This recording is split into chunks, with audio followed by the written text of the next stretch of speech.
나는 인간이길 포기했다. 내 자신을 완전히 버리는 겁니다. 나는 더 이상 인간으로 살 생각이 없습니다. 나 이거 아니면 나 뒤진다 그냥. 나 죽는다. 나는 그냥 개새끼다 그냥. 약간 이거 있잖아요. 진심이어야 됩니다. 진심. 스타트업 하기로 했지. 그러면 진짜 너는 이제부터 완전 딴 사람이어야 돼. 완전히 그 마음가짐을 180도 바꾼다고 생각해. 넌 이제 네가 아니야. 너는 이제 완전히 다른 사람이야. 그 마음가짐에 대해서, 스타트업 대표가 가져야 될 마음가짐에 대해서 오늘 얘기 좀 해줄게. 제가 스타트업을 이제 시작하고 나서 지금 10년 조금 안 되는 시간이 지금 지났잖아요. 그때 스타트업을 시작했을 때부터 지금까지 유지되는 마음이 있고 또 바뀐 것들도 있는 것 같아요. 오늘 사실 드리고 싶은 이야기는 스타트업을 이제 막 시작하는 그 상태에서의 마음을 위주로 좀 말씀드리고 싶습니다. 그러니까 지난번 영상에서는 제가 이제 스타트업을 뭐 시작하기로 마음 먹었으면 바로 당장 시작해야 된다. 이거를 위주로 말씀드렸잖아요. 그럼 일단 시작했다라고 가정을 줄게요. 그러면 이제 오늘부터 1일. 근데 이제 1일부터 우리가 가져야 할 마음가짐, 이런 것들이 어떤 것들이 있냐면, 제일 처음으로 말씀드리고 싶은 것은 온전히 이제 스타트업에 내 모든 것을 걸겠다. 뭐 주변에 그런 얘기 많이 하는 것 같아요. 내가 진짜로 뭐 스타트업을 할 거면 진짜 많은 걸 포기해야 되고 내가 목숨을 바쳐서 진짜로 영혼을 불태워서 이제 해야 된다. 약간 이런 말 주변에 많이 들리잖아요. 근데 그 어떤 말을 들어도 실제로 내가 투자해야 될 그 마음의 가치, 기여의 정도, 내가 어느 정도 내 자신을 희생해야 되는 건가, 이거 놓고 봤을 때는 그 어떤 말도 부족합니다. 개인적으로 뭐 하나를 얻으려면 하나를 포기해야 된다. 이 등가교환의 법칙을 굉장히 좀 신봉하는 사람이거든요. 근데 이제 등가교환 방식으로 이 스타트업을 바라본다면 저는 거의 실패할 거라고 생각합니다. 등가교환이라는 것 자체가 하나를 포기하고 하나를 얻는다 이거잖아요. 그러면 제가 예를 들어서 사업을 얻기 위해서, 성공적인 사업을 이끌기 위해서 나는 뭐 연애를 포기하겠다. 근데 그걸로 되냐? 답 아닙니다. 그걸로 안 됩니다. 네. 연애를 포기하는 것은 기본이에요, 기본. 이거를 포기했을 때 내가 하나를 얻겠다? 내 성공적인 사업을 얻겠다? 그건 굉장히 아니란 생각입니다. 어느 정도까지 포기를 해야 되는가? 어느 정도까지 내 자신을 부정을 하고 내 편의를 포기를 하고 내가 진짜로 가질 수도 있을 만한 것들을 내려놔야 되는 건가? 이걸 놓고 본다면 하나만 내려놓고 있으면 안 되고요. 진짜 10가지도 부족하고요. 100가지도 부족합니다. 글자 그대로 모든 것을 포기해야 되는 마음이 필요하다고 생각해요. 솔직히 제가 처음에 사업을 시작했을 때 친구들이 다 말렸습니다. 그때 제가 굉장히 친하게 지냈던 친구들이 총 3명이 있었는데, 그분들이 이제 저한테 제가 이제 처음에 사업을 시작하겠다고 했을 때 다 말렸습니다. 제가 직장 생활로 해서 너무 만족스럽게 잘 다니고 있었어요. 근데 그분들이 얘기하는 것은, 이제 네가 나이가 몇 살인데 스타트업 이게 완전히 리스키한 거를, 엄청 그런 위험한 거를 왜 하냐? 이제부터 모든 게 창창한데 차라리 이렇게 커리어를 잘 쌓아가지고 지금 이 커리어 패스 그대로 간다면 너는 억대 연봉 충분히 가능하다. 대기업 들어가라. 이 정도 커리어 쌓아가지고. 이렇게 얘기를 했는데, 제가 이제 사업을 하고 싶어 하는 그 마음이 굉장히 명하기 때문에 다 포기하고 그냥 스타트업 하겠다 라고 결심을 했고, 그리고 그분들이랑도 점차 멀어지게 됐어요. 포함해서 제 주변에 있던 모든 이제 주변 지인들까지 굉장히 좀 멀어지게 되었습니다. 여기서 말씀드리고 싶은 것은, 제가 그 당시 포기했던 게 무엇이냐, 그건 친구를 포기했던 것 같아요. 물론 그분들을 일부러 멀리 한 건 아니에요. 그냥 서로 관심사가 다르다 보니까 전 자연스럽게 포기를 하게 된 거죠. 두 번째, 저는 마지막으로 마지막 연애가 7년 전이었던 것 같아요. 굉장히 오래됐습니다. 저는 이제 마법사의 길을 이제 걷기로 이제 선택을 한 거죠. 그 당시 처음에 이 사업을 시작했을 때 2가지 다 잡고 싶었습니다. 연애도 하고 싶었고 사업도 하고 싶었어요. 당연히 저도 외로움을 타니까 저도 여자들 굉장히 좋아합니다. 잠깐만, 이거 말해도 되나? 당연히 이제 연애를 하면서 사업도 하고 싶었어요. 물론 제가 드리는 이 얘기가 만인에게 공통되어 적용되는 건 꼭 아니거든요. 저랑 다른 길을 갈 수도 있는 사업가도 많습니다. 일단 확실히 저란 사람을 놓고 봤을 때는 연애와 사업, 이것을 둘 다 가져가는 것은 안 됐습니다. 네. 제가 그때 마지막으로 연애한 게 2014년인가 했던 걸로 기억을 하는데, 그때 저는 한창 사업에 완전히 매진을 해야 되는 시점이었어요. 그때 여자친구를 사귀었습니다. 그때 제가 복싱장 다녔었는데, 근데 거기서 너무 예쁜 아가씨가 있는 거예요. 사실 고민을 했죠. 이게 말 걸어야 되나 말아야 되나 용기를 냈습니다. 그래서 다행히도 그분이 저의 마음을 알아주고 같이 사귀게 됐죠. 근데 진짜로 한 3개월 정도 사귀면서 정말 딱 이런 생각이 들었었어요. 이거 둘 다 안 되는구나. 내가 연애를 하든지 아니면 사업을 하든지 둘 중에 하나 선택해야 되는구나. 딱 이것을 뼈저리게 좀 느꼈습니다. 그래서 이 2가지 다 하려고 하니까 어느 하나에도 제가 집중을 할 수가 없는 거예요. 그래서 저는 2번째로 포기했던 게 연애였습니다.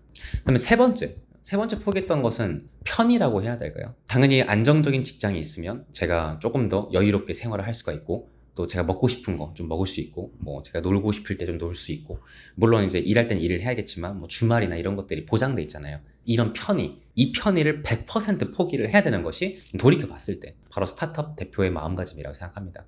어느 정도까지 편의를 포기를 했냐면, 일단 저는 하루에 14시간 일하는 건 기본이었어요. 일이 정말 많을 때는 16시간씩 혹은 잠을 4시간만 자고 20시간씩까지 이제 일한 적도 있습니다. 근데 그게 하루 이틀이면 괜찮겠죠? 일 바쁠 때는 야근도 많이 할 수도 있는 거고. 근데 그거를 365일 중에 360일을 그렇게 산다고 하면 사람이 이제 점점 미칠 수가 있거든요. 그 정도로 미칠 각오가 있지 않은 이상 스타트업 대표를 하면 안 된다고 생각합니다. 스스로를 한번 테스트해보는 게 좋을 것 같아요. 내가 이걸 버틸 수가 있을까? 한번 해보시고 안 된다 싶으면 그러면 사실 지금이라도 내가 스타트업을 계속 운영하는 게 맞나? 라는 스스로에 대한 솔직한 질문을 던지는 게 스스로를 위한 것이라고 저는 생각합니다. 시간, 뭐 개인 시간, 뭐 게임, 뭐 이제 그런 친구들 만나고 이런 편리한 생활, 내가 먹고 싶을 때 뭘 먹지도 못하고 놀고 싶을 때 놀지도 못하고 사업을 하면서 버는 돈, 그 모든 돈 한 푼 한 푼을 제 편의를 우선적으로 희생을 하면서 이 돈을 사업에 갖다 박은 거예요.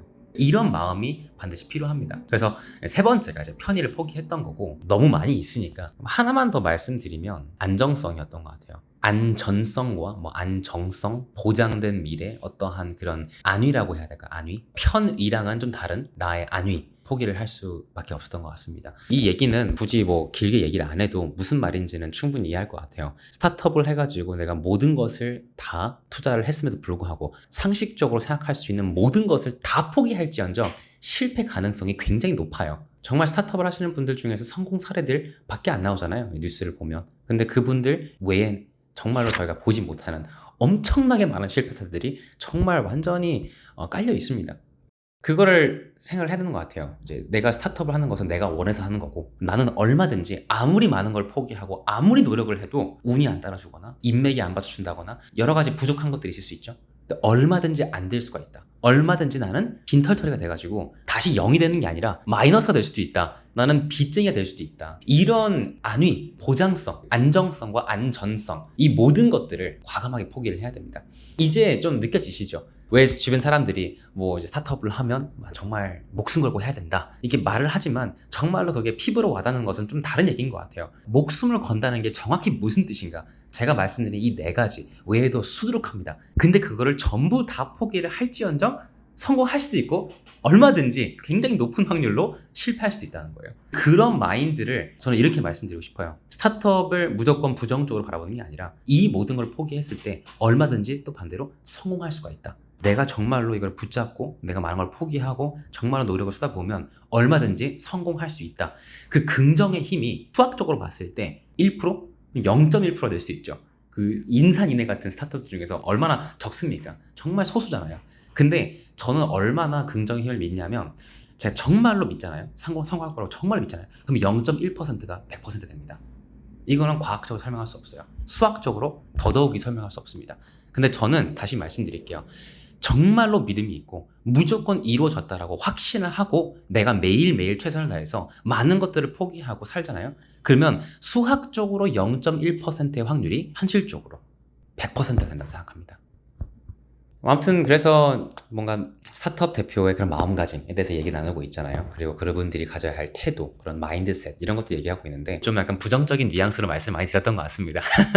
사실은 되게 좀 긍정적 얘기를 하고 있는 건데, 주제 자체가 굉장히 희망적인 이야기인데 너무 부정적으로 얘기를 했던 것 같아요. 그 마음가짐이라는 것의 이면에는 포기가 아니라 수학, 얻는 것, 내가 어떤 이득을 얻을 수가 있는지 거기에 더 많은 포커스를 둬야 되는 거죠. 안 됐을 때 그 마음을 모른 척하면 안 돼요. 안 될 수도 있다는 것을 완전히 배제하면 안 됩니다. 당연히 이제 항상 가지고 있어야 되지만 그걸로 인해서 컨디션이나 이런 마인드가 흔들리면 안 되는 거거든요. 알고는 있지만, 책임을 지고는 있지만 항상 어디에 신경 써야 되냐? 안 되는 쪽이 아니라 되는 쪽으로 항상 생각을 해야 되는 거거든요.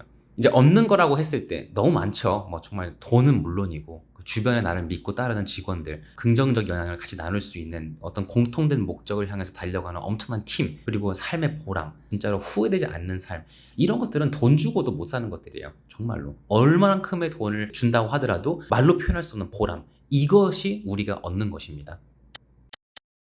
근데 정말로 어려워요. 실제로 스타트업을 한 다음에 처음에는 너무 좋죠. 뭐 긍정적 기운에 뭐 우린 잘 될 거야 막 하면서 막 자기 암시하고 막 조금만 잘 돼도 막 와 하는데 1년이 지나고 2년이 지나고 직원들도 한 명이 아니라 뭐 이제 한 3명, 5명, 10명, 20명 이렇게 점점 늘어나잖아요. 그러면 점점 현실적인 문제가 더 부각되기 시작하고 정말 예상치 못한 어떤 장벽들이 일어납니다. 그럼 그때마다 어쩔 수 없이 저희가 부정적 기운에 사로잡힐 수밖에 없어요. 그러면 어떻게 방법적으로 어떻게 내가 항상 대표자로서 이 긍정적 마인드를 유지할 수가 있냐, 이게 되게 키포인트인 것 같아요. 방법이 있습니다. 그게 뭐냐면 바로 나랑 같은 생각을 가지고 있는, 나랑 같은 시각으로 이 세상을 바라보는, 나랑 같은 가치관을 가지고 있는 사람들을, 이런 사람들과 만나야 됩니다. 그런 말이 있잖아요. 그 사람을 판단하려면 그 사람의 주변부터 봐라. 이 사람을 결정짓는 것은 자기 주변의 환경이다. 이런 말들이 있잖아요. 저는 정말 그 말이 틀린 게 단 1%도 없다고 생각합니다. 100%가 너무 맞는 말이에요. 그거는 스타트업 대표에게 훨씬 더 적용 많이 됐으면 많이 적용됐지 덜 적용되지는 않습니다. 이게 어느 정도로 그게 중요하다고 느끼냐면 장대한 그런 계획, 사업 계획이나 아니면 정말 치밀한 그런 사업 계획서, 그리고 뭐 원대한 비전 다 좋죠. 근데 정말로 중요한 것은 그 비전이 잃지 않게끔 에너지를 충전해야 되고 뭐 스테로이드 주사를 맞고 약간 이렇게 해야 되거든요. 근데 항상 그걸 어떻게 유지하냐? 그거는 나랑 같은 생각을 하는 사람들끼리 만나서 그분들과 교류를 하고 다시 한번 힘을 얻을 수가 있는 겁니다. 많죠. 그런 환경이 뭐 예를 들어서 뭐 소모임 같은 그런 것들도 있고 아니면 뭐 기업가 포럼 같은 데도 있고 뭐 그런 커뮤니티, 뭐 스타트업 커뮤니티 되게 많잖아요. 그런 거. 그런 데에 참여하면 물론 뭐 거기 참여하는 모든 대표님들이 다 그렇지는 않을 수는 있어요. 근데 정말로 극소수의 정말로 성공 가능성이 아주 월등히 보이는 그런 대표님들과 함께 한다면 그분들이 가지고 있는 긍정적 에너지를 저도 수혜받을 수가 있습니다. 제가 가지고 있는 긍정적 에너지가 상대방한테 전파될 수도 있고요. 제일 좋은 것은 그런 약간 커뮤니티에 참여하고 그 안에서 정말로 소중한 인연, 나랑 같은 마인드를 가지고 있는 사람과 인연을 맺고 그분들과 정말 긍정적 에너지를 교류하면서 나아가는 것이 베스트지만 못 찾을 수도 있잖아요. 저희가 솔직히 그런 환경이 없다, 내가 참여할 미리 만들어진 환경이 없다면 내가 그 환경을 만들면 되거든요. 내가 주인공이 되어서. 꼭 그게 뭐 외부에 국한될 필요는 없는 것 같아요. 사업가 모임을 내가 만들어야 된다 이게 아니라, 제 말은 주변의 친구들한테 내 영향력을 행사할 수도 있는 거고, 아니면 더 좋은 것도 내 직원들한테, 우리 회사에 소속된 그런 분들과 매일매일 만나면서 일 얘기뿐만 아니라 우리가 정말로 어떤 마인드를 가져야 되는 건가, 정말로 직원들 중에서도 훌륭한 분들 정말 많잖아요. 저희 회사 같은 경우에는 35명인데도 불구하고 이 35명 전부 다 그 어떤 친구보다도 말이 잘 통하고 긍정적 기운을 얻어갈 수 있는 아주 소중한 분들이거든요. 그러니까 저는 사실 그래서 기업 간 모임 들어갈 필요가 없습니다. 그런 포럼이 전혀 필요 없는 게, 제가 중심이 되어서 이제 이 직원분들이 그 어떤 기업 대표들보다도 훨씬 더 좋은 영향을 저한테 주고, 저도 어떤 제 영향을 줬을 때 충분히 그분들도 공감하는 게 있고 교류가 있기 때문에 저는 이게 오히려 가장 베스트라고 생각해요. 그래서 기업가로서 이런 긍정적 에너지를 교류할 수 있는 그런 장을 꼭 외부에서만 찾을 게 아니라 생각보다 당신 바로 옆에 그 사람이 시작점이 될 수 있다는 것을 좀 알았으면 좋겠습니다. 저는 정말 뭐 스타트업을 하고자 하는 분들, 뭐 이미 운영하시는 분들, 모든 분들이 정말 진심을 담아서 응원합니다. 꼭 잘 됐으면 좋겠어요. 그래서 오늘 제가 드리는 이 이야기가 조금이라도 도움됐으면 좋겠고, 이거 하나만큼은 반드시 기억하시면 좋을 것 같습니다. 한 번뿐인 인생, 길어봤자 100년이다.